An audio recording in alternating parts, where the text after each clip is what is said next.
Hello there, and as usual, I'm Aaron from Last Stand Gamers, and welcome.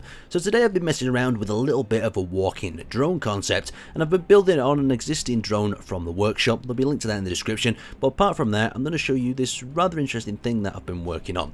Now imagine these drones just roaming across the landscape of a planet, maybe heading and defending different GPS coordinates. So what I've actually done is I combined the standard sort of walking drone basic movement with the GPS coordinate system. So it means that we can send or assign these to defend different areas around our station base, and I'm going to explain how you can do it, how you can set these up today. It's really simple, but I just thought I'd get it out there and share it so you guys can do it for yourself, add the extra level of protection and awesomeness to your base. So now that we're inside, we're actually having a look at one of the original models. Now underneath this skin is the blast bot. Now you can get that from the Steam Workshop, there'll be a link in the description. This is actually a heavily modified version of that walking drone, so it works a little bit better in cohesion with the GPS coordinates, and you can see how it functions. We've got the legs that lift up, then they push down, and this is perfect for lifting them over sort of surfaces. So you can see we've actually got a catwalk here that's raised a little bit off the ground, and if them just slided along the top, then it wouldn't actually be able to walk, it would get stuck, and that small lifting of the leg allows it to step over objects. But enough with the blast bot, let's talk about how you can set your GPS coordinates so these guys can walk about back and forth,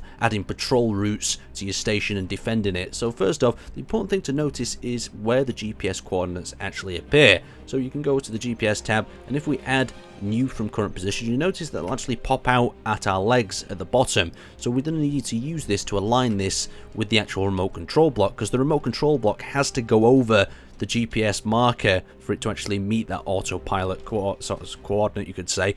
So we can see we align our legs with the actual drone right at that GPS coordinate, and then we add a new tab. So simply like that. Now all we have to do to change its current course is we could access it by antenna, but I've not added an antenna on this one, and we're simply just going to add another coordinate to this one. So we'll access the remote control block, there we go, and we can actually see we've got some bay left and right. So let's add one of them bays to the list, and we'll add the other bay as well just for a good measure. So we've got a little bit of variation in there.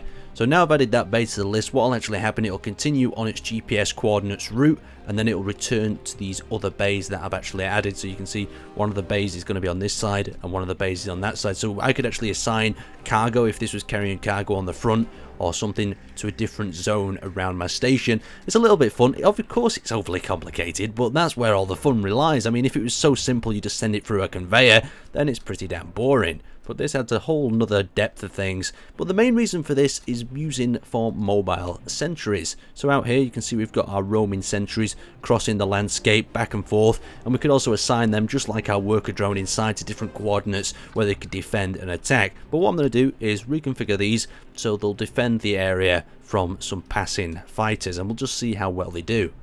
So we're back outside, and we're going to put these drones to the test. Now I'm going to put some moving targets across the top of them, and we'll just see how well they do to track and defend it. Now one of the limitations I do see, if the target gets really close up to them, below them here, they're not going to be able to be within the target's range. So I guess this is going to be a particular weakness of this sort of drone. But apart from that, they're pretty cool. So if we just got a Henry craft and we just drift him across the sky, you can see the Gatling guns are tracking onto that target, engaging him. Let's throw another one up to make it a little bit more exciting, see if they change targets. They're not changing targets to engage that one, so that's pretty dangerous. Let's throw another one, see if they're changing targets. No, they're stuck on engaging that one at the moment. One's changed targets, he's engaging that one up at the top there. We've got two engaging that one. Oh, just so cool.